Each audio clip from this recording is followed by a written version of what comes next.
A single shot rang out in the vast Wyoming Territory wilderness, splitting the silence of the autumn evening as Fletcher O'Malley slumped forward in his saddle.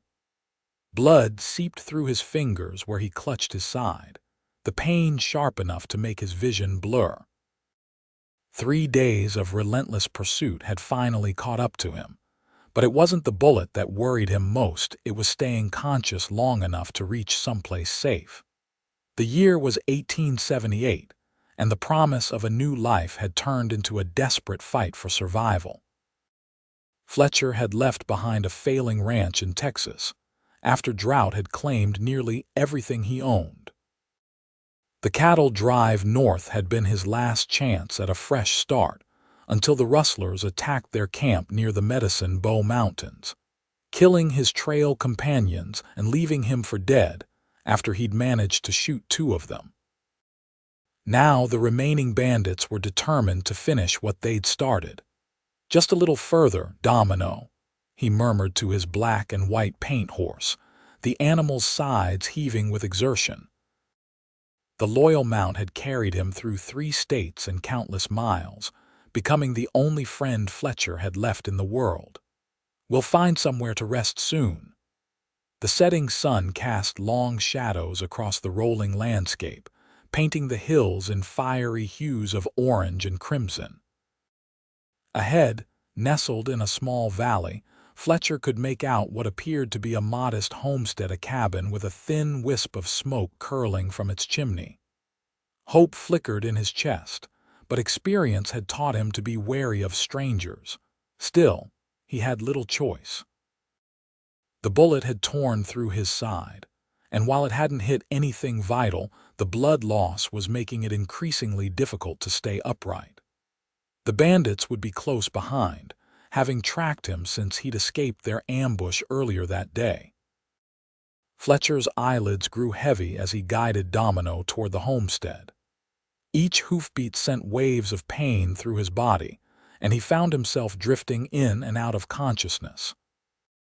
The only thing keeping him in the saddle was pure stubborn will, and the knowledge that falling asleep now meant certain death. As they approached the cabin, he saw a slender figure emerge, rifle in hand. The figure paused, then quickly lowered the weapon and hurried forward. "My God, you're bleeding," a woman's voice called out, clear and urgent. Fletcher struggled to focus on her face, honey-brown hair pulled back in a practical braid, striking blue eyes wide with concern, and a determined set to her jaw that suggested she was no stranger to hardship. "Madam," he managed, his voice a hoarse whisper, "I don't mean to trouble you." His words trailed off as the world tilted alarmingly. The last thing he was aware of was strong hands catching him as he slid from the saddle, and that same voice, softer now, saying, "I've got you, cowboy." Bridget Keller had seen her fair share of trouble since establishing her small homestead 2 years ago, but a half-dead cowboy bleeding on her doorstep was a first. With strength born from years of working the land alone, she managed to drag the unconscious man inside her cabin and onto her bed. "You picked a fine time to show up, stranger," she muttered as she cut away his blood-soaked shirt. The wound was an angry, ragged hole that continued to seep blood. She worked quickly, cleaning it with whiskey that made the unconscious man flinch even in his state, then packing it with herbs and bandaging it tightly. His face was handsome despite being covered in trail dust, and several days' worth of stubble, strong jaw, straight nose, and features that might have been called refined if not for the hardness life had carved into them. He was tall and lean, all sinew and muscle, clearly a man who lived by his wits and strength. After tending to his wound, Bridget went outside to care for his horse. The animal was exhausted but appeared uninjured. She removed the saddle, noting the fine craftsmanship, and led the paint to her small stable where her own mare nickered a greeting. Back inside, she found the stranger stirring restlessly, mumbling incoherently about rustlers and cattle.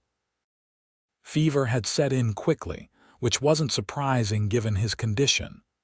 Bridget placed a cool cloth on his forehead and settled into the chair beside the bed for what would likely be a long night.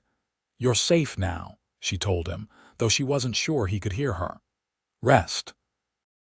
As she spoke, his eyes fluttered open briefly, a startling shade of green, clouded with pain but still alert enough to register her presence. "There. Coming," he rasped, attempting to rise before falling back with a groan. "Who's coming?" Bridget asked sharply, her hand instinctively moving toward the rifle she'd propped against the wall. "Rustlers. 3 of them. Shot me. Been tracking me for days." The urgency in his voice was unmistakable, and Bridget felt a chill run down her spine. She was no stranger to defending herself, a woman alone in the Wyoming Territory, couldn't afford to be helpless, but 3 armed men was a different matter altogether. "How far behind you?" she asked, already moving to check that the cabin's door and windows were secured. "Half a day, maybe less," he answered, fighting to keep his eyes open. "You should leave me, take my horse, get away." Bridget turned to look at him, taking in the genuine concern on his face despite his own dire situation. "This is my home," she said firmly. "I don't abandon it or people who need help. Now stop talking and save your strength." She checked her ammunition supply, 20 rounds for the Winchester and 12 for the revolver her father had given her before she left Illinois. It would have to be enough. She filled water buckets in case they needed to douse fires and moved anything flammable away from the windows. When she returned to the bedside, the cowboy was still desperately fighting sleep, his eyelids drooping even as he strained to remain conscious. "Madam," he whispered, "I can still ride. Don't want to bring trouble to your door." Bridget shook her head and sat on the edge of the bed, gently pressing him back against the pillows. "You'd fall off that horse before you made it 100 yards, she said. "And my name is Bridget Keller." "Fletcher O'Malley," he replied, his voice growing fainter. "Most folks call me Fletch." "Well, Fletch," she said, her voice softening as she saw how hard he was fighting to stay awake, "you're safe here. I know how to use a rifle, and I've got good sight lines from this cabin. You've done enough fighting for now." His eyes met hers, searching for reassurance and finding it in her steady gaze. The tension in his body eased slightly, though he continued to battle unconsciousness. "You're safe," Bridget repeated, placing her hand gently on his shoulder. "Sleep now."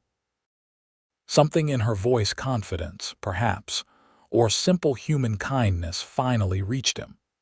Fletcher's eyes closed, his breathing gradually evening out as he surrendered to the sleep his body so desperately needed. Bridget remained beside him for a moment longer, studying his face as it relaxed in slumber. Then she rose, checked her weapons one final time, and positioned herself by the window to watch for approaching riders, ready to defend both her home and the stranger who had stumbled into her life. The night passed slowly, each creak of the cabin's timbers and whisper of wind through the pines outside keeping Bridget alert. She checked on Fletcher periodically, relieved to find his fever hadn't worsened, though his sleep was restless. Dawn broke with no sign of the rustlers he'd warned her about, but Bridget knew better than to let her guard down. It was mid-morning when Fletcher stirred again, his eyes clearer as he took in his surroundings. "Miss Keller," he called weakly.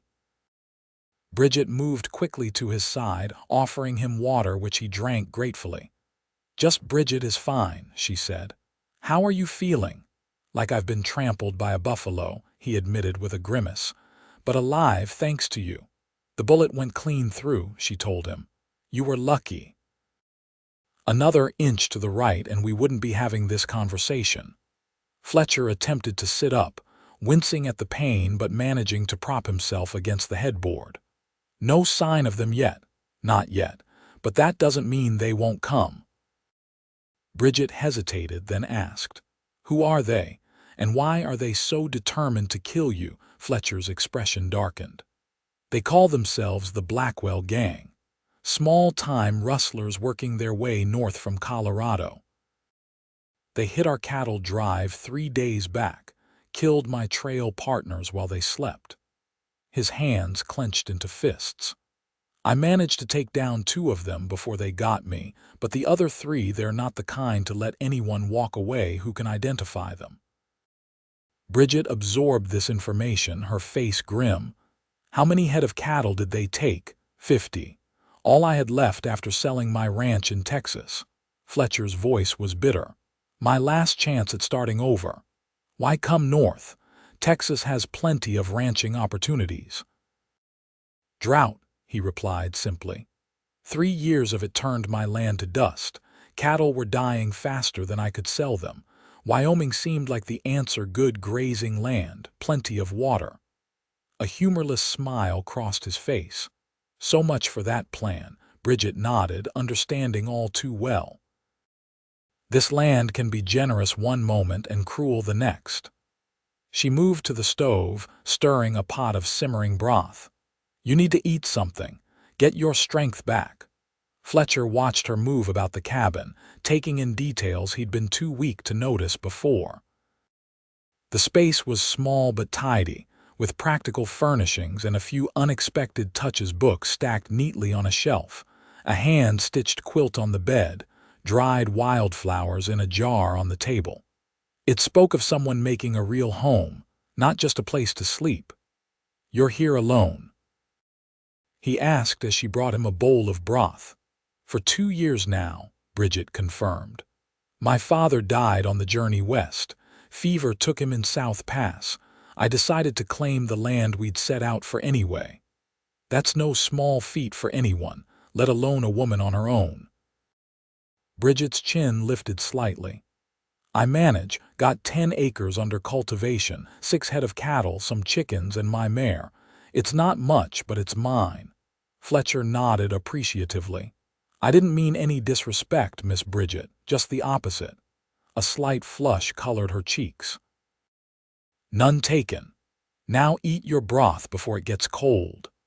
As Fletcher ate, Bridget moved to the window again, scanning the horizon with practiced eyes. The land around her cabin was relatively open to the south and east, with pine forest creeping down from the mountains to the north and west. Anyone approaching would be visible from a fair distance, but that same openness made the cabin vulnerable. "We should move you," she said suddenly, turning back to Fletcher. "If they come, this is the first place they'll look." Fletcher set aside the now empty bowl. "I appreciate the concern, but I'm not leaving you to face them alone." "Who said anything about leaving me alone?" Bridget countered. "There's a root cellar about 50 yards behind the cabin, hidden by a stand of junipers. If they come, that's where we'll both go." "And if they burn your home?" Fletcher asked quietly. Bridget's expression hardened. "Then I'll rebuild, but they won't find us if we're careful." Fletcher studied her for a long moment, then nodded. "All right, but I'll need my gun." He glanced around the cabin. "Did you happen to bring in my saddlebags?" "They're here," Bridget confirmed, retrieving them from beside the door. "Your revolver too, though I took the liberty of cleaning it." "Thank you," Fletcher said, genuinely touched by her thoughtfulness. He checked the Colt, finding it indeed cleaned and loaded before tucking it under his pillow. "I hope we don't need to use that root cellar, but it's good to have a plan." The day progressed quietly. Fletcher dozed intermittently while Bridget tended to her chores, always keeping the rifle within reach. By late afternoon, he was able to sit at the table, his strength slowly returning, though the wound still pained him considerably. They shared a simple meal of cornbread and beans, during which Bridget asked about his life before the cattle drive. Fletcher found himself telling her about growing up on his family's ranch in central Texas, how his parents had died within months of each other during a cholera outbreak when he was 20, leaving him to manage alone just as the drought began. "It was a good life before that," he said, a faraway look in his eyes. Hard work, sure, but satisfying. There's something about watching a herd grow, knowing you're building something that might last beyond your years. Is that what you still want? Bridget asked. A ranch of your own? Fletcher considered the question. It's all I know, he admitted, but starting from nothing at 33 isn't exactly what I had planned. Life rarely goes according to plan, Bridget said softly. My father was a clockmaker in Springfield. I was meant to marry his apprentice and live my life in Illinois. Instead, here I am. Do you regret it? Coming west? Bridget looked around her small cabin, then out the window at the land she'd worked so hard to tame. No, she said finally. It's difficult and lonely at times, but it's mine. I've built something here that belongs to me alone. She paused. Though I do miss certain luxuries, hot baths that I don't have to heat bucket by bucket, ice cream in summer, new books. Fletcher smiled, the expression transforming his face. I can understand that. I haven't had ice cream since I left San Antonio 5 years ago. Their conversation was interrupted by the distant sound of a horse whinnying. Both stiffened, instantly alert. Bridget moved to the window while Fletcher reached for his revolver. Riders, she confirmed, her voice tense. 3 of them, approaching from the south. Fletcher struggled to his feet, gritting his teeth against the pain. We need to move now. Get whatever supplies you can carry quickly. Bridget sprang into action, grabbing a prepared bundle of food and medical supplies, her rifle and ammunition. Fletcher managed to pull on his boots and the clean shirt Bridget had laid out for him earlier, each movement sending sharp pain through his side. Can you make it? She asked, eyeing him worriedly as he swayed slightly on his feet. I'll make it, he assured her, though his face had gone pale with the effort. Lead the way. They slipped out the back door of the cabin just as the riders came into view on the main approach. Moving as quietly as possible, they made their way toward the juniper stand that concealed the root cellar. Fletcher leaned heavily on Bridget, his breath coming in harsh pants as the exertion reopened his wound, fresh blood seeping through the bandages. The root cellar was well hidden, its entrance covered by a wooden door disguised with earth and plant growth. Bridget helped Fletcher down the narrow steps into the cool, earthen space before pulling the door closed behind them. The cellar was small but surprisingly well organized, with shelves of preserved foods, lanterns, and even a small cot in one corner. You come prepared for trouble, Fletcher observed as Bridget lit a lantern, keeping the flame low. Winter storms can last for days up here, she explained. And I've had my share of unwelcome visitors before, though none quite so determined as your rustlers. They settled in to wait, Fletcher on the cot while Bridget positioned herself near the entrance, rifle ready. From their hiding place, they could hear the muffled sounds of men's voices and horses moving around the cabin. They're searching the place, Fletcher whispered. Let's hope they don't decide to burn it out of spite. Bridget's knuckles whitened around her rifle. If they do, they'll regret it, she said, her voice hard. Time crawled by in tense silence.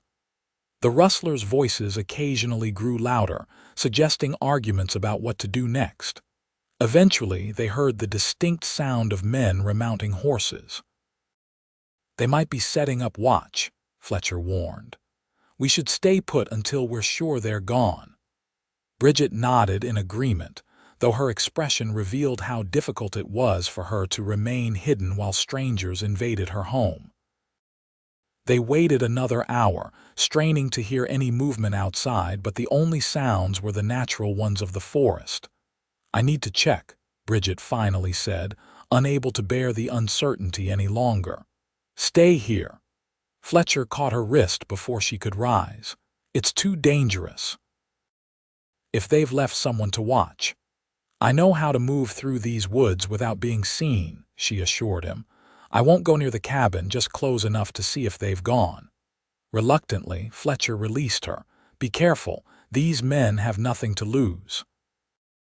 Bridget slipped out of the root cellar, the last light of day guiding her as she moved stealthily through the trees. Fletcher waited in agonizing silence, his wound throbbing in time with his heartbeat, the revolver heavy in his hand. Minutes stretched like hours until finally the cellar door opened again and Bridget descended the steps. "They've gone," she reported, relief evident in her voice. "But they left us a message. They ransacked the cabin and took whatever food they could carry." Her voice faltered slightly. "And they left a note stabbed to the table with my own kitchen knife. It says they know you're around here somewhere, and they'll be back with more men." Fletcher closed his eyes briefly, guilt washing over him. "I'm sorry, Bridget. I never meant to bring this trouble to you." "It's not your fault," she said firmly, sitting beside him on the cot. "You didn't ask those men to be criminals any more than you asked to be shot. Still, as soon as I'm able, I'll move on, draw them away from here." Bridget shook her head. "That would be foolish. You're in no condition to outrun them and they'd just follow you back here anyway. No, we need a different plan." Fletcher raised an eyebrow. "This isn't your fight." "They threatened my home and stole my supplies," Bridget countered. "That makes it very much my fight." She reached out impulsively and covered his hand with hers. "Besides, I don't abandon people who need help, remember." The simple touch of her hand sent an unexpected warmth through Fletcher. In the soft lantern light, with determination shining in her blue eyes, Bridget Keller was perhaps the most beautiful woman he'd ever seen. The realization startled him. This was hardly the time for such thoughts. "What do you suggest?" he asked, carefully withdrawing his hand to check his wound, which had indeed started bleeding again. "First, let me fix that bandage," she said, noticing the fresh blood. As she worked, she continued, "The nearest law is in Medicine Bow, at least 2 days' ride from here. By the time a marshal could arrive, those men will have come back with reinforcements. So we handle it ourselves," Fletcher concluded. "We prepare," Bridget corrected. "I know this land better than they do. That gives us an advantage." She finished rebandaging his side and sat back. "Can you shoot with that wound?" "If I have to," he said grimly. "Though I'd prefer to avoid more bloodshed if possible." "As would I," Bridget agreed, "but we should be ready for the worst." She glanced toward the cellar entrance. "It's getting properly dark now. We should head back to the cabin, salvage what we can, and make our plans." The cabin was indeed a mess, furniture overturned, Bridget's few precious belongings scattered and broken. The sight of it brought a hard set to her jaw as she wordlessly began setting things right.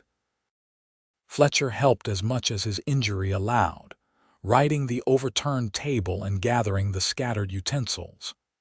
"They didn't find your saddlebags," Bridget noted, pointing to where they remained hidden behind a loose floorboard she had quickly stashed them under before they fled. "Is there anything in there that might help us?" Fletcher retrieved the bags, wincing at the movement. "Some money, not much else of value." He paused, then added, "Though I do have this." From a hidden pocket he pulled a folded document, "Deed to a parcel of land north of here. I bought it sight unseen before leaving Texas, all I could afford after selling off my remaining cattle." Bridget took the paper, studying it by lamplight. "This is less than 20 miles from here," she said with surprise. "Near the Fork Creek settlement. You know it." "I've traded there," she confirmed. "It's small but growing. Good water access, decent soil." She handed the deed back to him. "How much land?" 200 acres, Fletcher replied. "Not much compared to what I had in Texas, but enough to start again if I can acquire some breeding stock." A rueful smile crossed his face. "Though that seems unlikely now." Bridget was silent for a moment, clearly thinking. "What if," she began slowly, "instead of running or fighting, we give them what they want?" "I'm not following," Fletcher said, confused. "They want you dead because you can identify them." Bridget explained, her eyes brightening with the formation of a plan. But what if you weren't Fletcher O'Malley anymore? What if the man they're hunting died of his wounds? Understanding dawned on Fletcher's face. You want to fake my death? Exactly.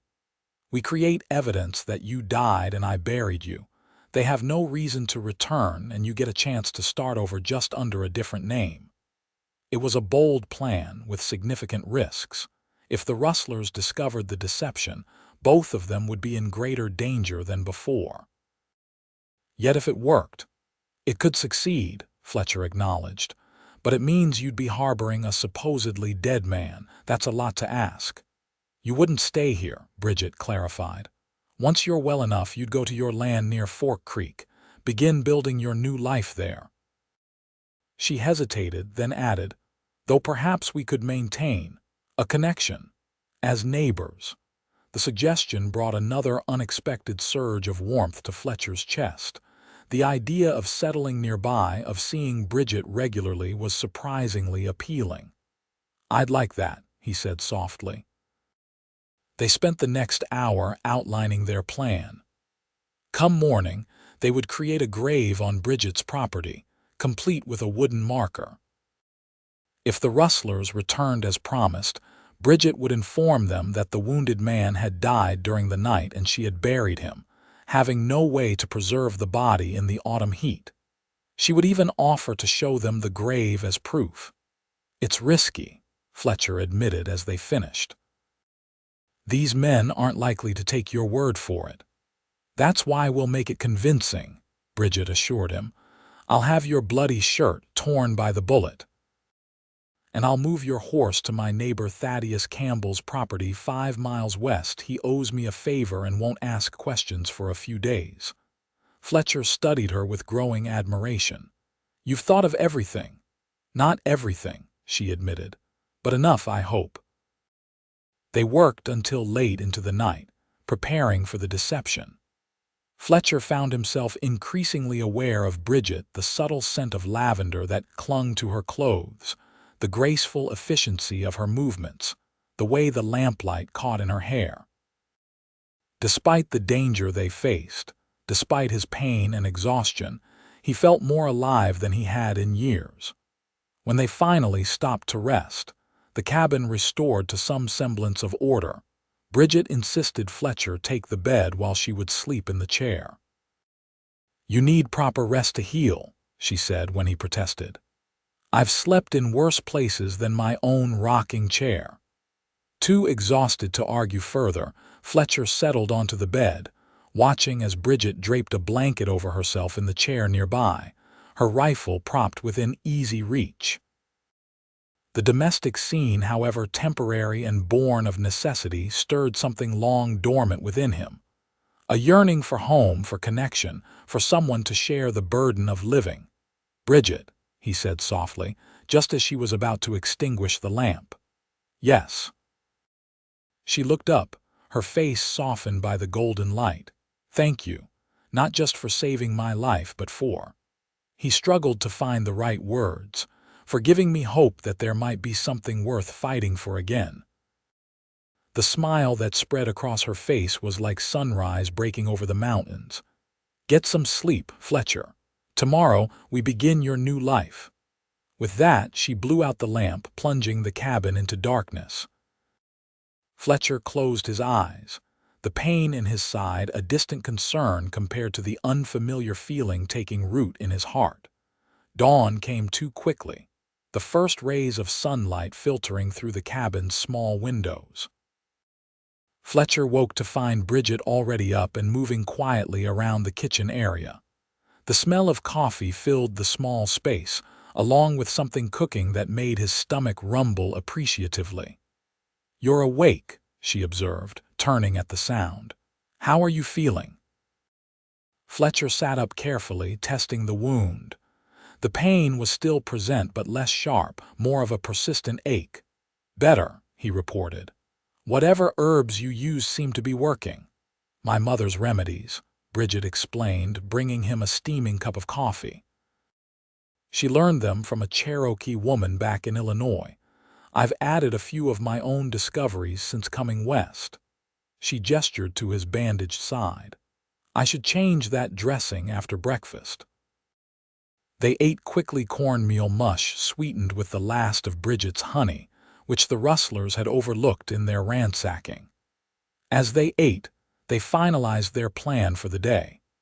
Bridget would ride to the Campbell homestead with Fletcher's horse while he remained hidden in the root cellar. Upon her return, they would create the false grave, using rocks and soil to give the appearance of a fresh burial. "Are you sure about this?" Fletcher asked as Bridget prepared to leave. "It's not too late to change your mind. I could try to make it to Medicine Bow, find the marshal there." "And risk bleeding to death along the way." Bridget shook her head firmly. "No, this is our best option. I'll be back before midday." After she left, Fletcher made his way slowly to the root cellar, carrying a canteen of water and his revolver.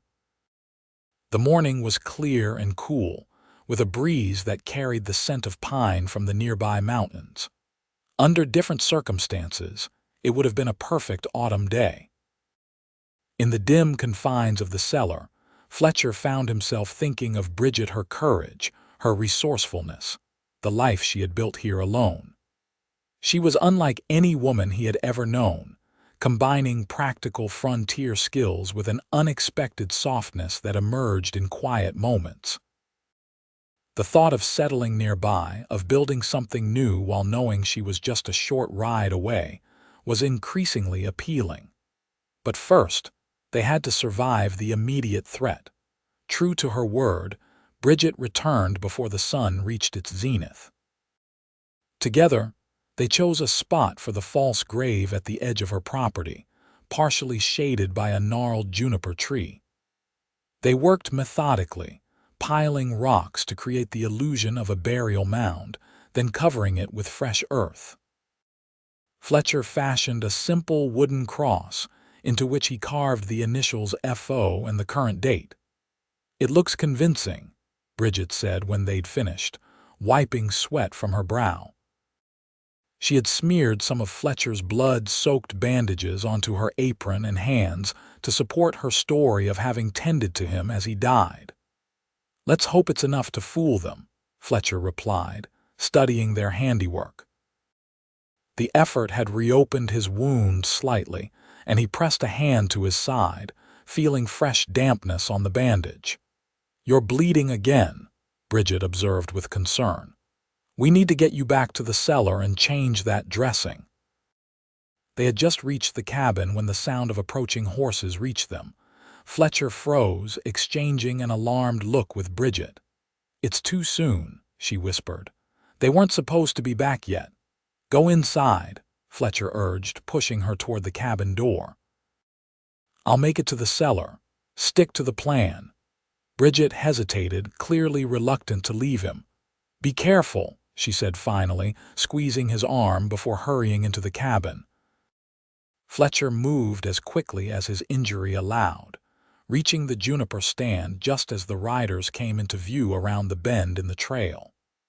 He slipped into the root cellar, pulling the disguised door closed behind him, and settled in to wait, his revolver ready. From his position, he could hear nothing of what transpired at the cabin, and the uncertainty was its own kind of torture.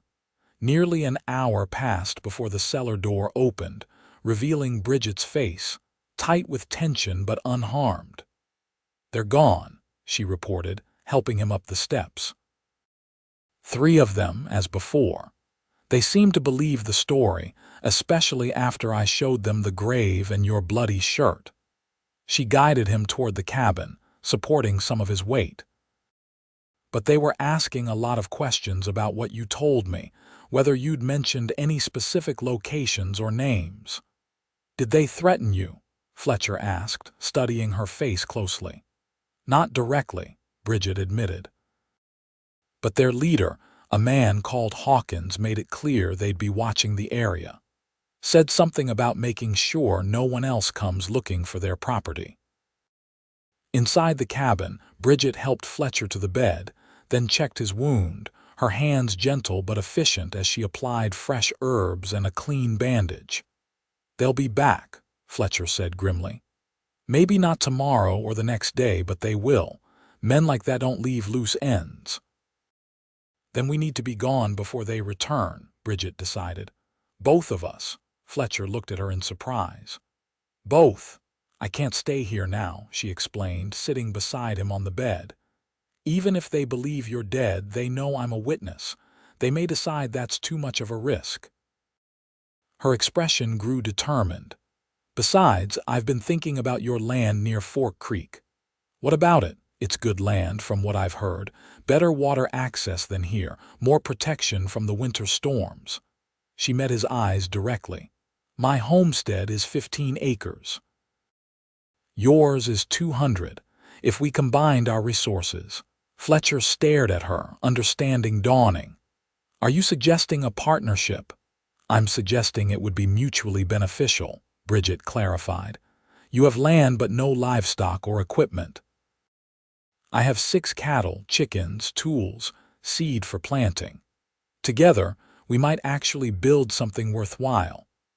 It was a practical proposal, the kind of arrangement not uncommon in the territories where survival often depended on cooperation. Yet Fletcher sensed there was more to it, something in the way Bridget wouldn't quite meet his eyes as she listed the logical benefits. "And is that all it would be?" he asked carefully. "A business arrangement." A flush crept into Bridget's cheeks. "I'm not proposing anything improper," she said quickly. "We would build separate dwellings, of course, maintain appropriate boundaries." "Of course," Fletcher agreed, hiding his disappointment. "Though you should know, Bridget, that if circumstances were different, if we had met under normal conditions and had time to properly know one another, I might have eventually asked permission to court you." The blush deepened, but Bridget's gaze lifted to meet his directly. "And I might have granted it," she admitted softly. The moment stretched between them, filled with unspoken possibilities. Finally, Fletcher broke the silence. "Perhaps we don't have to abandon the idea entirely. We could begin as neighbors and partners and see where time leads us." A small smile curved Bridget's lips. "I would like that," she said. "But first, we need to get you well enough to travel and make plans to move our belongings without attracting attention." They spent the remainder of the day planning their departure. Bridget would ride to the Campbell homestead the following morning to retrieve Fletcher's horse and explain her sudden decision to relocate. The Campbells were good people who would understand her desire for a fresh start elsewhere, especially after the tragic death of the wounded stranger and the unsettling visit from the rough-looking men. "Thaddeus has a wagon I can borrow," Bridget explained as they made their list of essentials to take. "We'll load it with my tools, supplies, and whatever furniture we can manage. The cattle will drive alongside." "How will you explain me?" Fletcher asked. "If I'm supposedly buried out there, I can hardly ride beside you into Fork Creek." "You won't," Bridget said. "You'll take a different route, approach from the north. In Fork Creek, you'll be Francis Olson, a rancher from Montana looking for new opportunities. I'll be Bridget Keller, a widow from these parts seeking a fresh start. Our meeting and eventual partnership will seem natural enough." "Francis Olson," Fletcher repeated, testing the name. "Not too far from my own to be confusing. And close enough to your deed that it won't raise questions when you present it to the land office," Bridget added pragmatically. As night fell, they shared another simple meal, this time sitting closer together at the small table. The imminent danger and their decision to leave together had shifted something between them, creating a tentative intimacy that neither seemed inclined to discourage. "Tell me about your family," Fletcher requested as they lingered over cups of willow bark tea. "You mentioned your father was a clockmaker. What was he like?" Bridget's face softened with memory. "Patient, methodical. He could sit for hours with tiny gears and springs, assembling them into something beautiful and functional. She traced the rim of her cup absently. He wasn't meant for the trail west, too refined, too academic. But after my mother died, he couldn't bear to stay in the house they had shared. He thought the West would give us both a new beginning. And your mother, what was she like? Strong, Bridget said immediately. Not physically imposing, she was actually quite petite, but she had an inner strength that nothing seemed to shake. She taught me to read, to cook, to sew, and also to shoot a rifle and skin a rabbit. A wistful smile crossed her face. She would have thrived out here. She must be proud of the woman you've become, Fletcher said softly. Bridget blinked rapidly, clearly touched by his words. What about your family? She asked, redirecting the conversation. Fletcher told her about his father, a former cavalryman who had claimed Texas land after the Mexican War and built a prosperous ranch through sheer determination. About his mother, a school teacher from Virginia who had brought books and music and genteel manners to their frontier home. About his younger sister, lost to typhoid at 16, whose death had hollowed out their family years before the drought ever arrived. It sounds like you were loved, Bridget observed. I was, Fletcher agreed. And lucky to know it, many aren't. Their conversation continued as they cleaned up from the meal, moving around each other with an ease that belied their short acquaintance. When it came time to sleep, Fletcher again took the bed at Bridget's insistence, though his improving condition made him feel increasingly guilty about displacing her. At least share it, he suggested. It's large enough for both of us if we're careful. I promise to behave as a gentleman. Bridget hesitated, weighing propriety against practicality. Very well, she decided finally, but only because you need your rest for the journey ahead, and I won't have you sleeping on the floor with that wound. They lay side by side in the darkness, a careful space between them, both acutely aware of the other's presence. Fletcher found himself listening to the rhythm of Bridget's breathing, finding comfort in the simple evidence of her nearness. Bridget, he said softly, uncertain if she was still awake. Yes, she replied, her voice equally quiet in the darkness. I'm glad I found your homestead, despite the circumstances. There was a moment of silence, then the slight rustling of the quilt as she turned toward him. So am I, she admitted. Though I wish it hadn't involved you being shot, Fletcher chuckled, then winced as the movement pulled at his wound. Yes, I could have done without that part myself. Another silence fell between them, more comfortable than the last. Just as Fletcher was drifting toward sleep, Bridget spoke again. Fletcher, I think we might build something good together, at Fork Creek. The simple statement, offered in the vulnerable quiet of the night, filled Fletcher with a warmth that had nothing to do with the quilt covering them. I think so too, he murmured. With that shared hope between them, they both slept more peacefully than either had in years.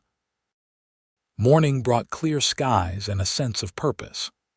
Bridget left early for the Campbell homestead, taking her mare and promising to return by mid-afternoon with Fletcher's horse and the borrowed wagon. In her absence, Fletcher continued to prepare for their departure, gathering the supplies they had identified as essential and binding them into manageable bundles. The work was slow due to his injury, but the activity felt good after days of enforced rest. By midday, he had assembled most of their provisions near the door for easy loading.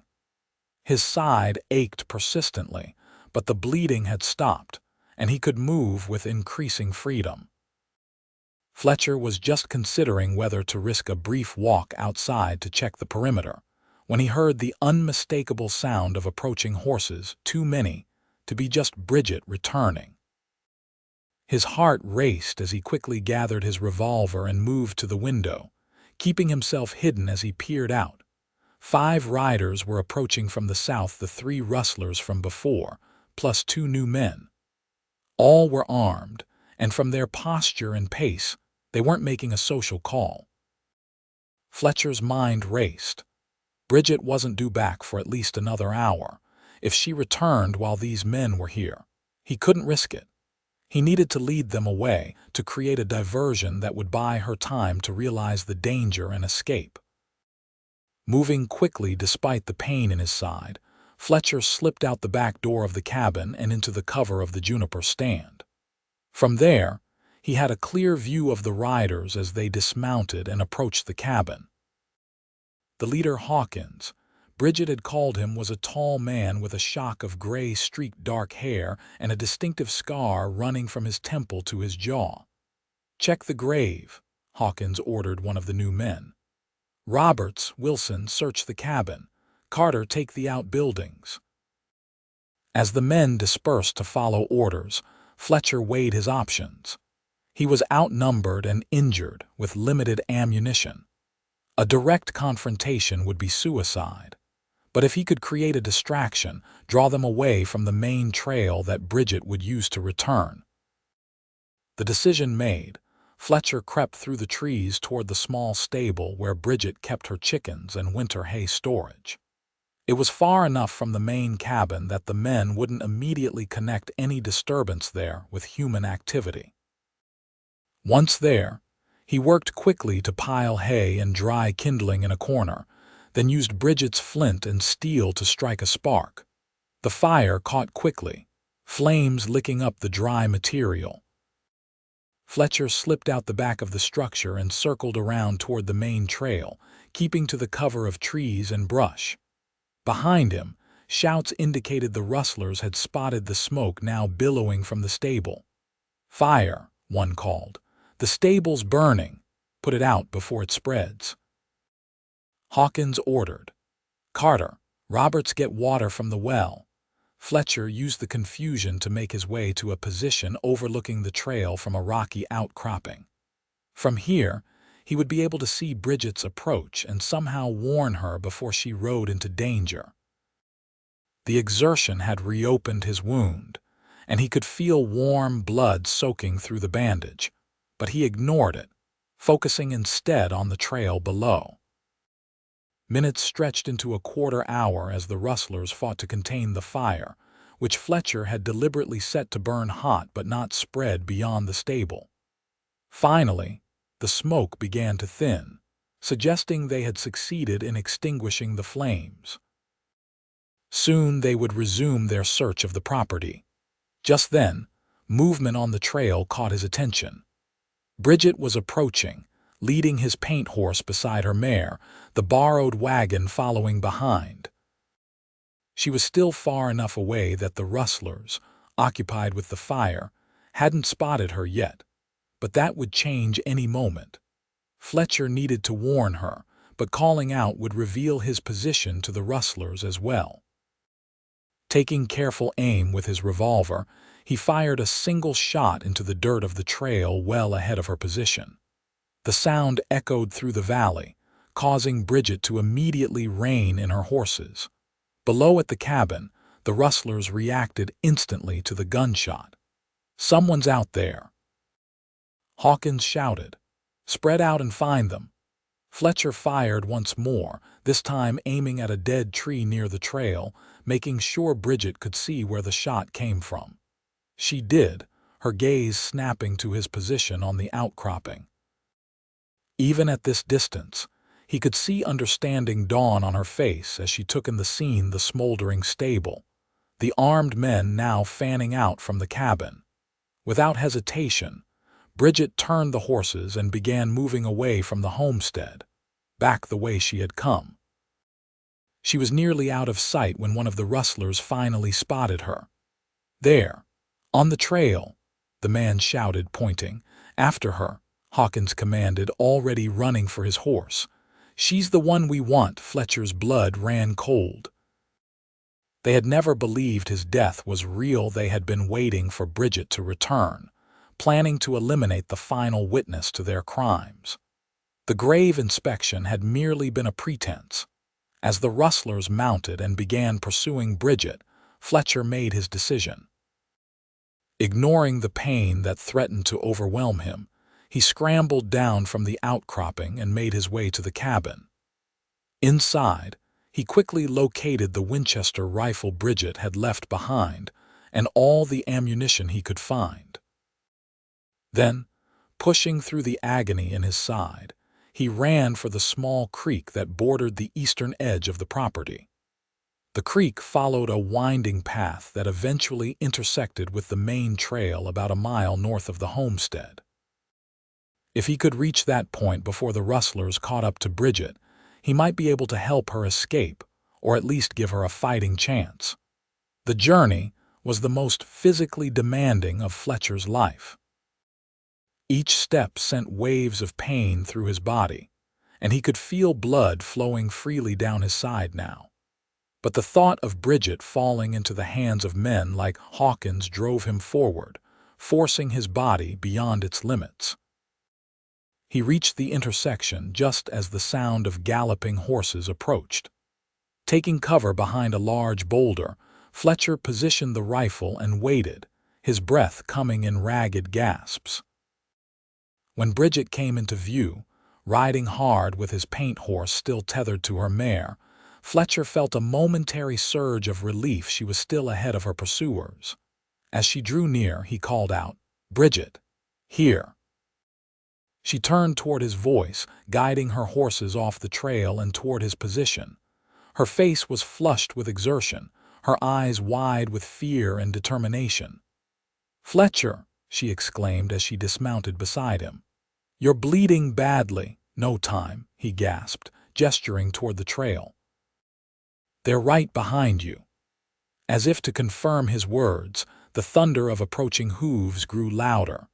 Bridget's expression hardened as she quickly tied the horses to a nearby tree, then took up a position beside Fletcher, her own revolver drawn. "I count 5 of them," she said grimly. "Yes," Fletcher confirmed, struggling to steady his breathing. "They never believed I was dead. They were waiting for you to return." Bridget's jaw tightened. "Then they'll regret it," she said simply. The rustlers came into view, spreading out across the trail as they approached the spot where Bridget had veered off. Hawkins raised a hand, signaling his men to halt as he studied the ground. "She went this way," he called, pointing toward the boulder where Fletcher and Bridget were hidden. "Spread out. I want her alive if possible. We need to know what the dead man told her." Fletcher and Bridget exchanged a grim look. There would be no talking their way out of this situation. "When I give the signal," Fletcher whispered, "fire a warning shot over their heads. Maybe we can convince them to back off without bloodshed." Bridget nodded, her grip tightening on her revolver. As the rustlers began to advance toward their position, Fletcher called out, "That's far enough, Hawkins." The men froze, clearly surprised to hear a man's voice. Hawkins recovered quickly, a nasty smile spreading across his scarred face. Well, it seems reports of your death were greatly exaggerated, Mr. Last chance," Fletcher warned. "Ride away now and we'll let you go. Continue and we start shooting." Hawkins laughed, the sound ugly in the quiet forest. "You're bluffing. From the look of that blood trail you've left, you can barely stand, let alone put up a fight." "He's not alone," Bridget called out, her voice steady and strong. "And I don't miss. A man and a woman against 5 of us." Hawkins sneered. "I like those odds." He gestured to his men. "Take them both. Kill him if you have to, but I want answers from her before she dies." It happened in an instant. The rustlers drew their weapons and began to advance, and Fletcher gave the signal. 2 warning shots cracked through the air, kicking up dirt in front of the approaching men. They hesitated, then returned fire, bullets splintering bark from the trees around Fletcher and Bridget. "So much for warnings," Bridget muttered, taking careful aim and firing again. One of the rustlers cried out, clutching his shoulder as he fell back. Fletcher steadied the Winchester against the boulder, fighting the dizziness that threatened to overcome him. He fired at the man closest to them, hitting him in the leg. The man went down, cursing loudly. The remaining 3 rustlers took cover behind trees and rocks, returning fire more cautiously now. A bullet whizzed past Fletcher's head, too close for comfort. Beside him, Bridget remained focused, her expression determined as she fired again, forcing one of the men deeper into cover. "We're pinned down," Fletcher said, grimacing as he shifted position. "And I don't have much left in me."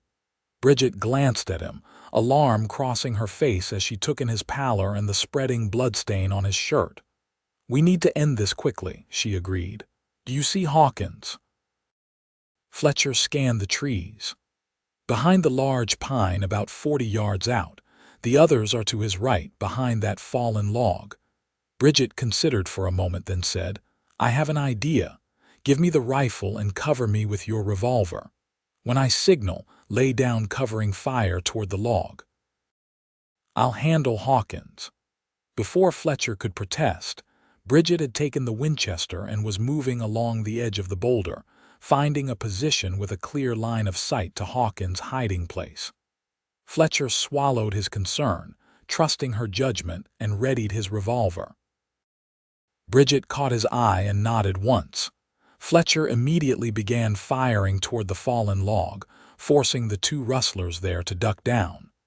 In the same moment, Bridget rose slightly and took careful aim at the pine tree. She fired once, the rifle's report echoing through the trees. There was a shocked cry. Then Hawkins staggered out from behind the pine, clutching his gun arm which hung useless at his side. Bridget immediately leveled the rifle at him again. "Tell your men to drop their weapons and come out with hands raised," she called. "Or the next one goes through your heart." Hawkins glared at her, his face contorted with pain and rage. For a moment it seemed he might refuse. Then, perhaps seeing the unwavering determination in Bridget's stance, he called, "Do as she says, boys. Drop your guns." Slowly, the remaining rustlers emerged from cover, hands raised. Fletcher kept his revolver trained on them as Bridget directed them to kick their weapons away and kneel with their hands behind their heads. "What now?" one of the rustlers asked nervously. "You gonna kill us?" "If we wanted you dead, you would be," Bridget replied coldly. "No, you're going to face proper justice." She glanced at Fletcher, who was now leaning heavily against the boulder, his face alarmingly pale. "First, though, you're going to help us." Under Bridget's watchful eye and with Fletcher's revolver as additional persuasion, the rustlers were made to bind each other's hands with leather straps from their saddles. The 2 wounded men were treated with basic field dressings, enough to stop the bleeding but nothing more. "Now," Bridget said when they were all secured, "here's what's going to happen.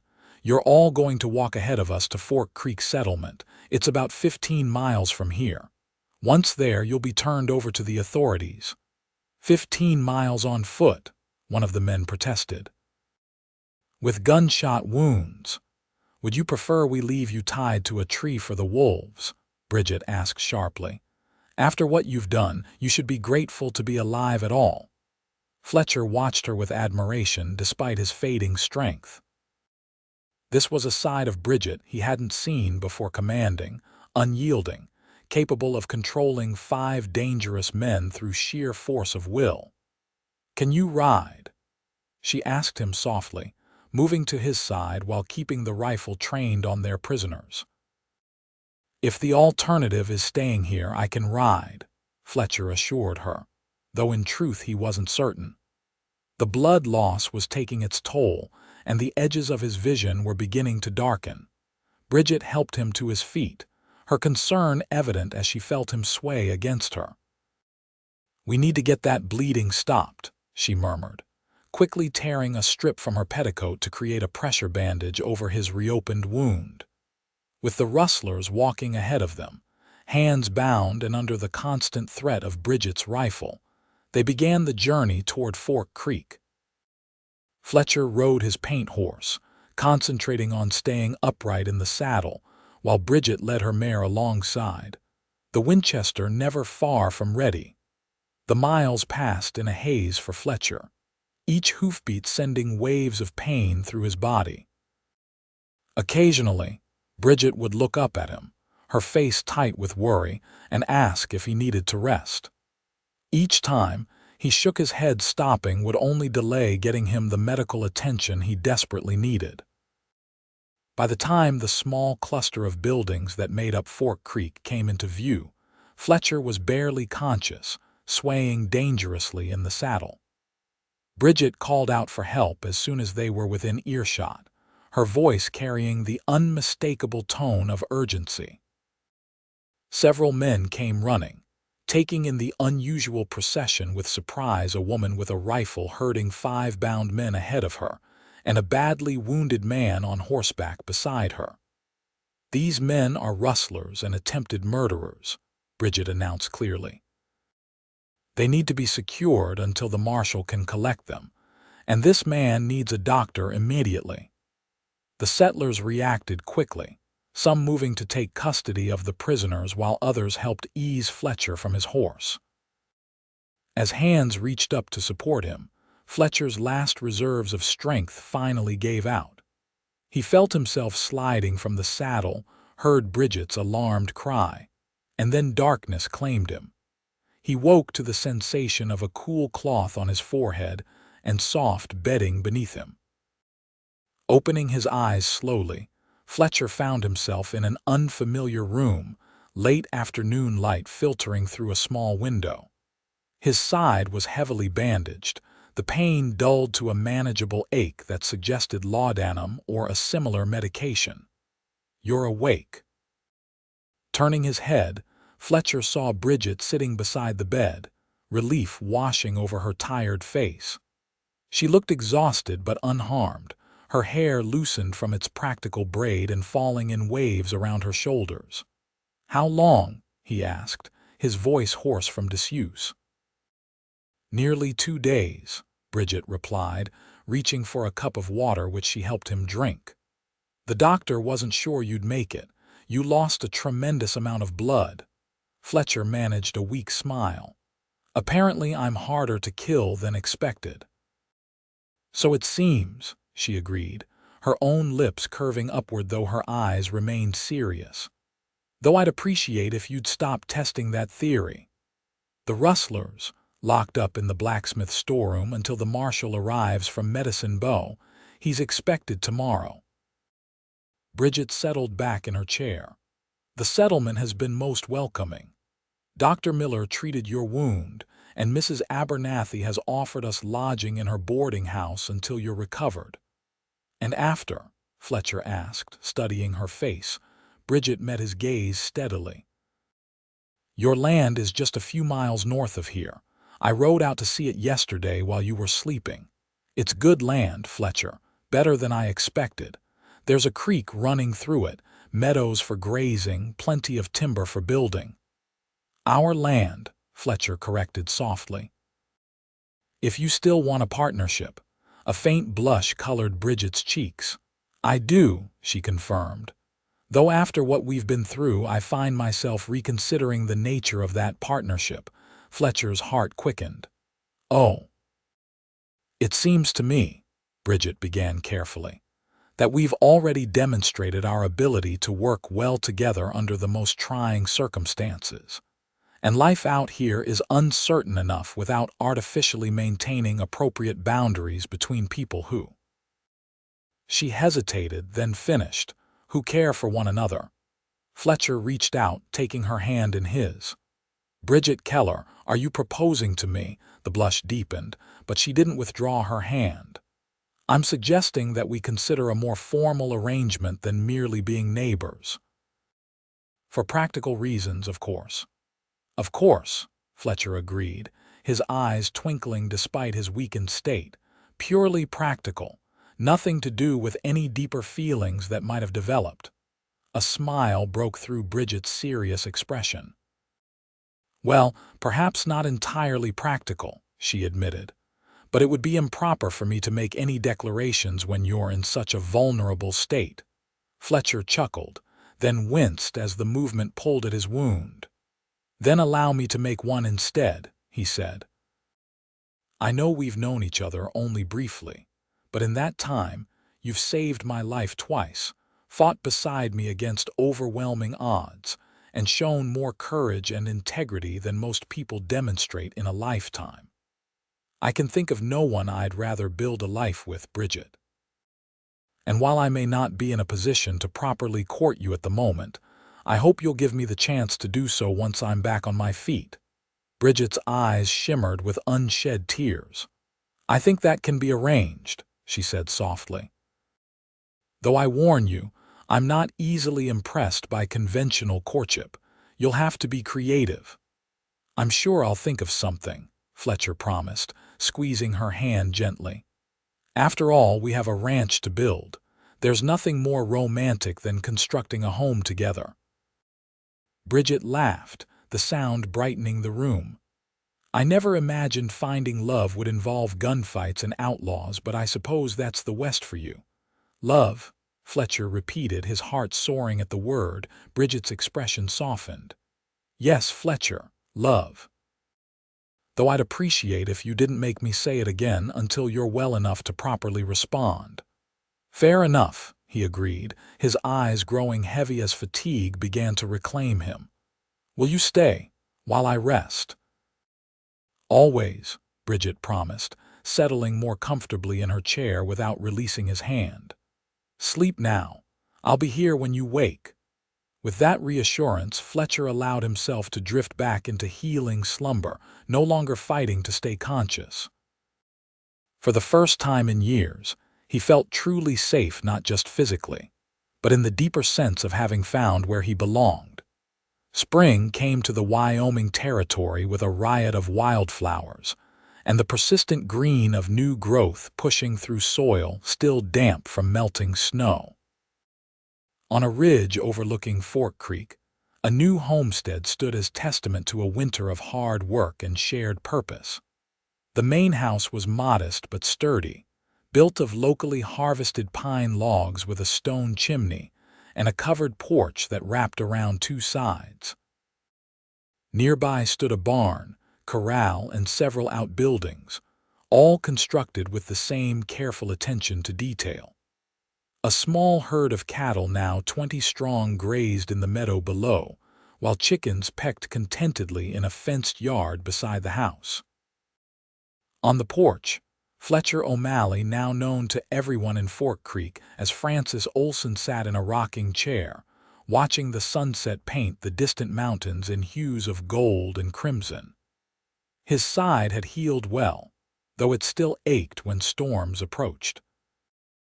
The rustlers had been tried and sentenced to prison terms in Laramie, their stolen cattle distributed among the settlers who had suffered from their depredations. The sound of the door opening behind him drew Fletcher's attention. Bridget emerged carrying 2 steaming cups, her simple calico dress a concession to the evening chill. "Penny for your thoughts," she said as she handed him one of the cups and settled into the chair beside his. Fletcher smiled, taking in the sight of her. The winter's hard work had lent her a healthy glow, and happiness had softened the wariness that had marked her features when they first met. "Just appreciating our handiwork," he replied, gesturing toward the ranch spread out before them. "We've accomplished a lot in 6 months." "Indeed we have," Bridget agreed, following his gaze. "Though I still think we should have built the chicken coop further from the house. That rooster of yours seems determined to wake us before dawn every morning." "A small price to pay for fresh eggs," Fletcher teased, reaching over to take her hand. The gold band on her third finger caught the fading sunlight, a simple but meaningful token of their wedding 3 months earlier. It had been a small ceremony in the newly built church in Fork Creek, attended by the handful of settlers who had become their friends and neighbors. Their marriage had raised a few eyebrows, at first the supposed widow, and the newcomer from Montana joining forces so quickly after arrival. But their clear devotion to each other and their willingness to help whenever the settlement needed had soon endeared them to the community. Now they were simply the Olsons, one of several families working to build a future in this remote corner of the territory. "I received a letter from Thaddeus Campbell today," Bridget mentioned, sipping her tea. "He says my old homestead has been claimed by a young couple from Ohio. Apparently they're expecting their first child in the fall. Do you miss it?" Fletcher asked gently. "Your place there?" Bridget considered the question, then shook her head. "I miss certain aspects the juniper grove, the view of the mountains from my garden, but this is home now." She squeezed his hand. "With you?" Fletcher brought her hand to his lips, pressing a kiss to her knuckles. "I never properly thanked you, you know." "For what?" "For saying those words that night, when I was fighting so hard to stay awake, afraid that closing my eyes meant never opening them again." He looked into her eyes, still moved by the memory. "You said, 'You're safe, sleep now.' And somehow I believed you." Bridget's expression softened. "I meant it then, and I mean it now. You are safe with me, Fletcher O'Malley. Always." They sat in companionable silence as the sun dipped below the horizon, casting long shadows across their land. From inside the house came the gentle creak of the cradle Fletcher had crafted during the winter months, a hopeful preparation for the family they both wanted to create. "We should go in," Bridget said finally, rising from her chair. "It's getting cold, and I need to check on the bread." Fletcher stood, wincing slightly at the twinge in his side, and followed her to the door. At the threshold, he paused, looking back at the ranch, their ranch now bathed in the soft purple light of dusk. 6 months ago, he had been a dying man with nothing but a blood-stained deed and a desperate hope. Now he had a home, a purpose, and a partner who challenged and completed him in ways he had never imagined possible. Whatever the future held, drought or plenty, hardship or ease, they would face it together. As he closed the door behind him, shutting out the gathering darkness, Fletcher felt a profound sense of gratitude wash over him. Here, within these walls, he had found not just safety but belonging. And in Bridget's steady presence, he had found the courage to dream again. "What are you smiling about?" she asked, glancing up from the oven where she was retrieving a golden loaf of bread. "Just thinking that getting shot was the best thing that ever happened to me," Fletcher replied, moving to wrap his arms around her waist. "Though I wouldn't recommend it as a courtship strategy for others." Bridget laughed, leaning back against his chest. "No, I wouldn't either. But I suppose in our case, it worked out rather well." As the scent of fresh bread filled their home and the first stars appeared in the sky outside, Fletcher O'Malley, once a desperate, wounded cowboy fighting to stay awake, found himself exactly where he was meant to be, wrapped in the perfect peace of having finally come home.